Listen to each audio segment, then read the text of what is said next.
2020 के विधानसभा चुनाव से पहले ही नीतीश कुमार चिराग पासवान को एनडीए से बाहर करने का प्लान बना चुके थे।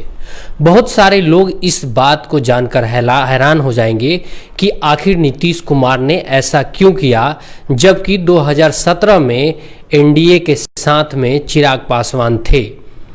आप लोग इस बात को ऐसे देख सकते हैं कि नीतीश कुमार को खतरा बीजेपी से कम चिराग पासवान से ज़्यादा था। वजह ये थी कि चिराग पासवान को 6 लोकसभा सीटों के अनुपात में विधानसभा में जो चुनाव होते विधानसभा के, उनमें उनको सीट देनी पड़ती, यानी कि लगभग 40 के आसपास। और अगर चिराग पासवान को 40 सीट मिलती तो कुल मिलाकर जदयू और बीजेपी को 100 सीट पर ही लड़ना पड़ता। ऐसे में आप लोग बहुत आसानी से अंदाज़ा लगा सकते हैं कि जो चिराग पासवान खुद को मोदी का हनुमान बताते आए थे, वो चिराग पासवान अगर 30 सीट जीत जाते और बीजेपी 90 सीट जीत जाती, तब नीतीश कुमार का क्या होता। यानी कि जो चिराग पासवान चुनाव में जिन्होंने नीतीश कुमार को नुकसान पहुंचाया, वो अगर एनडीए के साथ रहते तो वो सीटें लाते और बीजेपी के साथ सरकार बना लेते और नीतीश कुमार जी बिहार की राजनीति से 2020 में ही बाहर हो चुके होते। नीतीश कुमार पक्के खिलाड़ी हैं, उनको हर एक दाव का पता चल जाता है कि अगली पार्टी कौन सी दाव लगा रही है। बीजेपी से आज भले बिखराव हो गया है नीतीश कुमार जी का, लेकिन नीतीश कुमार जी अभी भी मैं आपको बता रहा हूं कि वो सहज नहीं है राजद के साथ, वो बस केवल प्रेशर पॉलिटिक्स कर रहे हैं। आप लोगों की जानकारी के लिए बता दूं कि अभी एक ताज़ा खबर आ रही है कि नीतीश कुमार के हवाले से ये उनके जो करीबी लोग हैं वो बता रहे हैं कि नीतीश कुमार जो इंडिया गठबंधन है उसका संयोजक नहीं बनना चाहते हैं। कारण आप सभी को बेहतर पता है कि अगर इंडिया गठबंधन का संयोजक नीतीश कुमार बनते हैं तो सीधा सीधा उनको मुख्यमंत्री की कुर्सी छोड़नी होगी, मुख्यमंत्री तेजस्वी यादव को बनाना होगा और वो किसी भी तरीके से फायदे का सौदा नीतीश कुमार जी के लिए नहीं होगा। आप लोग कमेंट में अपनी राय जरूर दीजिएगा कि आप लोगों को क्या लगता है। मैंने जो एक तरीके से अनुमान बताया है या पर्दे के पीछे की जो बात बताई है वो कितनी सही है या गलत है, या आपके हिसाब से क्या हुआ होगा। आप लोग भी अपनी राय रखिएगा, मैं आपकी कमेंट जरूर लूँगा। मनहार पटेल साहब का एक कमेंट आया है, लिख रहे हैं कि बहुत ही अच्छी जानकारी दिया है आपने।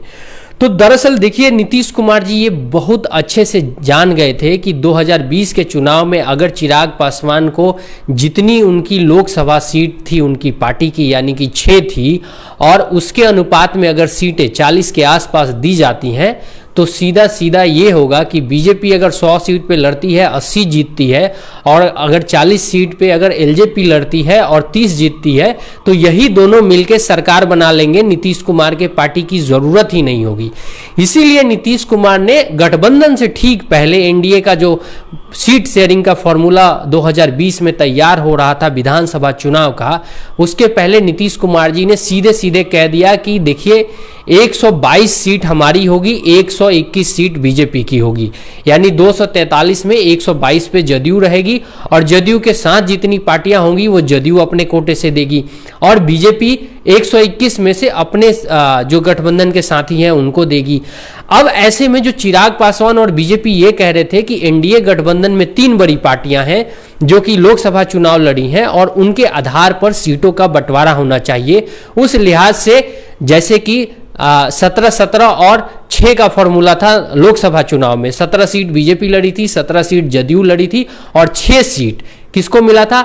एलजेपी को मिला था। तो उसी फॉर्मूले के आधार पर चिराग पासवान और बीजेपी नीतीश कुमार के ऊपर दबाव बना रहे थे, लेकिन नीतीश कुमार इस चाल को भांप चुके थे कि जैसे ही इन दोनों पार्टियों के पास बहुमत का आंकड़ा अगर आ गया, 1-2 कम आ गया, तो जीतन राम मांझी मेरे पार्टी के साथ गठबंधन में होंगे, वही निकल लेंगे पहले।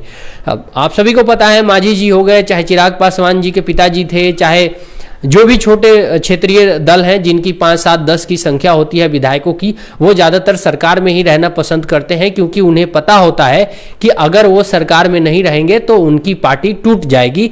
जैसे कि मुकेश सहनी के साथ हुआ था, बीजेपी ने उनके 3 विधायक अपने पाले में मिला लिए थे। तो नीतीश कुमार जी 2019 में ही ये तय कर चुके थे कि किसी भी हालत में बीजेपी और चिराग पासवान को इतनी सीटों पे लड़ने का मौका नहीं दिया जाएगा कि उनको 2020 में बहुमत के आसपास भी पहुंचने का मौका मिल जाए। आप लोग अंदाजा मिलाइए ना, बीजेपी तो वैसे भी अगर 30 सीट कम रहता है तब भी सरकार इधर उधर से जोड़ गांठ करके बना लेती है। आप लोगों को पता ही है महाराष्ट्र में क्या हुआ, पिछली बार कर्नाटक में क्या हुआ था, ये सब आप लोगों को पता है। तो इसमें कोई डाउट वाली बात, मध्य प्रदेश में अभी भी जो सरकार चल रही है उसका भी यही है, जोड़ घटाव से बनाया है बीजेपी ने। तो बीजेपी ये जोड़ तोड़ करने में बहुत माहिर है, इससे इनकार नहीं किया जा सकता है। हर पार्टी करती है, अपनी अपनी उनकी रणनीति होती है। जैसे बिहार में जो ओवैसी की पार्टी के 5 विधायक में से 4 विधायक राजद के साथ चले गए, राजद की पार्टी में मिल गए थे, राजद की तरफ से उन्हें मिला लिया गया था। तो ये एक अलग बात है, मतलब ये मुद्दा अलग है। लेकिन असल में नीतीश कुमार जी 2019 में ही ये जान गए थे और 19 में ही उन्होंने ये तय कर लिया था कि किसी भी हालत में चिराग पासवान और बीजेपी का अगर एनडीए के साथ अगर एक साथ सीट का बंटवारा होता है। आप लोग लाइक भी जरूर कीजिएगा मेरी इस वीडियो को, इससे मुझे काफ़ी मदद मिलती है ताकि मैं और रिसर्च करके आप लोगों तक कोई वीडियो लेके आऊं। तो आप लोग लाइक और शेयर जरूर कीजिएगा प्लीज। तो नीतीश कुमार जी, मैं कह रहा था कि नीतीश कुमार जी ये तय कर चुके थे कि किसी भी हालत में बीजेपी और चिराग पासवान को इतनी सीटों पे ना लड़ने दिया जाए कि 2020 के विधानसभा में वो लोग 122 के आंकड़े के आसपास पहुंच सके, क्योंकि बिहार में 122 सीट जो बहुमत का आंकड़ा होता है वो होता है। एकदम आप लोग मतलब आप लोग अगर पॉइंट जोड़िएगा ना, डॉट से डॉट मिलाइएगा तो एकदम कंफर्म मिल जाएगा कि अगर बीजेपी 100 सीट पे लड़ती और लोजपा अगर 40 सीट पे लड़ती और ये तीनों पार्टी मिल के अगर लड़ जाती तो 240 में से 180 सीट यही तीनों मिलके जीत जाते, यही तीनों पार्टी मिलके जीत जाते। इसी वजह से नीतीश कुमार जी ने सीधा कह दिया बीजेपी को कि अगर आपको चिराग पासवान को सीट देना है अपने कोटा में से दीजिए, 121 में से दीजिए, हम अपनी तरफ से नहीं देंगे। उसके बाद चिराग पासवान ने अपना पैंतरा बदला। अब कहा जाता है कि वो बीजेपी की तरफ से वो पैंतरा था कि बीजेपी ने ये करवा दिया। लेकिन फिर भी अब आते हैं, थोड़ा और आगे चलते हैं। जब नीतीश कुमार जी के साथ गठबंधन चल रहा था, हालांकि ये तय हुआ था कि नीतीश कुमार जी ही मुख्यमंत्री बनेंगे, चुनाव से पहले ही ये घोषणा हुई थी और नीतीश कुमार जी ने एक बार मंच से कहा था कि ये आखिरी चुनाव है उनका, ये भी उन्होंने कहा था। लेकिन आखिर बीजेपी से अलग होने का कारण और फिर राजद से जुड़ने का कारण क्या है? आप लोग समझिए कि नीतीश कुमार जी कमजोर हो चुके थे 2020 के चुनाव के बाद और बीजेपी उनके ऊपर दबाव बना रही थी। उनके नेता, बीजेपी के नेता काफ़ी एकदम बोल रहे थे। आप लोग को याद होगा कि बहुत सारे नेता थे जो भले छोटे स्तर के थे या नॉर्मल विधायक थे, जो पहली बार विधायक बने होंगे, वो भी नीतीश कुमार के ऊपर मोर्चा खोल दे रहे थे। डायरेक्ट नीतीश कुमार से ही सवाल जवाब होने लग रहा था। विजय सिन्हा जो कि उस समय आपको विधानसभा अध्यक्ष थे, उनसे तू मैं हुई नीतीश कुमार जी की। इसके बाद नीतीश कुमार जी थोड़े से क्षुब्ध हो गए और उन्होंने सोचा कि अगर राजद वाले उनको अगर इज्जत देंगे, भाव देंगे तो उधर से जाके सरकार बना लेंगे। लेकिन कहानी में अभी एक और बड़ा ट्विस्ट है। कहानी में ट्विस्ट ये है कि 2024 में बिहार में एक नहीं 2 वोट पड़ सकते हैं, एक मुख्यमंत्री के लिए, एक प्रधानमंत्री के लिए। याद रखिएगा मेरी बात को, आज कोई हो सकता है नकार दे, लेकिन 99% चांस है कि लालू यादव और नीतीश कुमार जब बैठेंगे तो बिहार में लोकसभा और विधानसभा चुनाव दोनों साथ ही हो सकते हैं, 2024 में ही हो सकते हैं। बिहार में 1.5 साल पहले विधानसभा चुनाव हो सकते हैं। कारण क्या है कि जो एक अविश्वास नीतीश कुमार जी के अंदर जो ये बीजेपी के साथ रहने पे जो जन्मा है उनके अंदर, उस अविश्वास से वो अभी उभरे नहीं है। उनको ऐसा लगता है कि लोकसभा चुनाव में मिलके सीटें तो आ सकती हैं, लेकिन 2025 में राजद के भी कुछ जगह वोटर नीतीश कुमार के साथ खेल करके उनकी सीटें और घटा सकते हैं। तो इसलिए विधानसभा और लोकसभा चुनाव एक साथ करवा के दोनों पार्टियों के जो कार्यकर्ता होंगे वो लड़ेंगे, जबरदस्त लड़ाई करेंगे और उससे दोनों दलों को फायदा हो सकता है। ये मेरा आकलन है, हो सकता है मैं गलत हो जाऊं, लेकिन बहुत सारे लोग इसका अंदेशा जता चुके हैं। आप लोग कमेंट में जरूर बताइए, मैं आप लोगों के कमेंट लूंगा। क्या इसी वजह से नीतीश कुमार जी, जो मैंने बताया कि अगर बीजेपी और चिराग पासवान का मिला के अगर 115 सीट तक आ जाती तो नीतीश कुमार को वो लोग गठबंधन से बाहर कर देते। क्या इसी वजह से नीतीश कुमार ने 2020 के विधानसभा चुनाव में चिराग पासवान को उतनी सीटें नहीं दी जिससे गठबंधन टूटा था? क्या आप लोगों को भी ऐसा ही लगता है? कमेंट में बताइएगा और इस वीडियो को शेयर जरूर कीजिएगा। मैं आप लोगों के कमेंट जरूर लूँगा। आप लोग शेयर करते हैं तो मुझे काफ़ी एक तरीके से प्रोत्साहन मिलता है और मदद भी मिलती है कि मुझे आप लोगों के लिए वीडियो लेके आना है। तो ये थी कहानी, असली कहानी बीजेपी और चिराग पासवान से नीतीश कुमार के अलग होने की, जो कि 2019 में ही ये तय कर चुके थे, नीतीश कुमार तय कर चुके थे। हालांकि अभी ट्विटर पे बहुत सारे ऐसे पत्रकार लिख रहे हैं कि बिहार में एक पार्टी के राष्ट्रीय अध्यक्ष उप मुख्यमंत्री बनना चाहते हैं बिहार के। आप लोग कमेंट में बताइए कि वो कौन सी पार्टी के राष्ट्रीय अध्यक्ष हैं और उनका नाम क्या है जो बिहार का उप मुख्यमंत्री बनना चाहते हैं। मैं आप लोगों के कमेंट जरूर लूँगा। फिलहाल इस वीडियो में इतना ही। मैं फिर दूसरा कोई वीडियो लेके आऊँगा।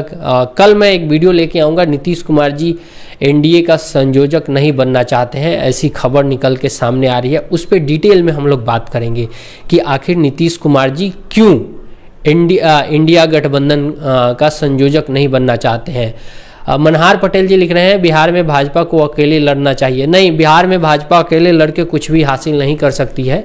अगर भाजपा बिहार में अकेले लड़ती है तो 26-27% से ज़्यादा वोट नहीं आएगा, चाहे कितनी भी मजबूती से भाजपा बिहार में लड़ ले। क्योंकि आप लोग समझ जाइए कि बिहार में भाजपा का जनाधार बहुत ही लिमिटेड है, क्योंकि उनके पास अभी सरकार चलाने का डायरेक्ट कोई मौका नहीं मिला है, जिसकी वजह से उन्होंने कोई बहुत बड़ी योजनाओं को ज़मीन पे अंजाम दिया हो और उससे उनको वोट मिल जाए। यूपी में वोट मिलने का कारण है एक तो योगी का प्रशासन और दूसरा है उन्होंने जो कुछ योजनाएं चलाई, उज्ज्वला चलाई, चाहे वो फ्री राशन चलाई, तो उससे लोगों को लगा कि ये योगी ने दिया है। बिहार में जो फ्री राशन मिलता है उसको लगता है लोगों को कि इसमें नीतीश कुमार जी का भी योगदान है। और इसकी वजह से बिहार में अगर भाजपा अकेले लड़ती है तो एक भी सीट मिल पाना मुश्किल है। एक भी, मैं आपको गारंटी दे रहा हूँ कि अगर बिहार में भाजपा बिना पासवान और बिना मांझी या फिर मुकेश सहनी के या फिर बिना कुशवाहा के अगर चुनाव में जाती है तो एक भी सीट नहीं जीत पाएगी। ये जो कवायद है ना भाजपा की कि कुछ लोगों को अपने साथ जोड़ा जाए, ये दरअसल उनको भी पता है कि उनको कितनी सीट जीतने के लिए कितने लोगों की ज़रूरत है। तो आप लोगों को पता है। और मैंने कहा था कि मायावती जी के बारे में कि मायावती जी को इंडिया गठबंधन में शामिल होना चाहिए या नहीं होना चाहिए, ये भी अपनी राय कमेंट में दीजिएगा, ताकि एक बार ये एक तरीके से ये पता लगे कि लोग क्या सोचते हैं। मेरा नज़रिया है कि बिना मायावती जी के इंडिया गठबंधन पूरे देश में सत्ता में परिवर्तन करने में असफल रहेगा।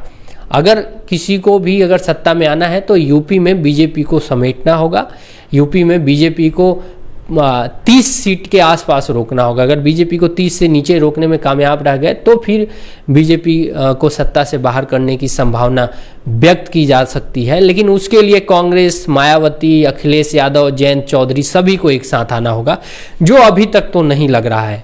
फिलहाल अभी तक नहीं लग रहा है। खैर, इस वीडियो में इतना ही। मिलेंगे फिर किसी और वीडियो में। आप लोग बने रहिएगा द बिहार मीडिया के साथ। जय बिहार।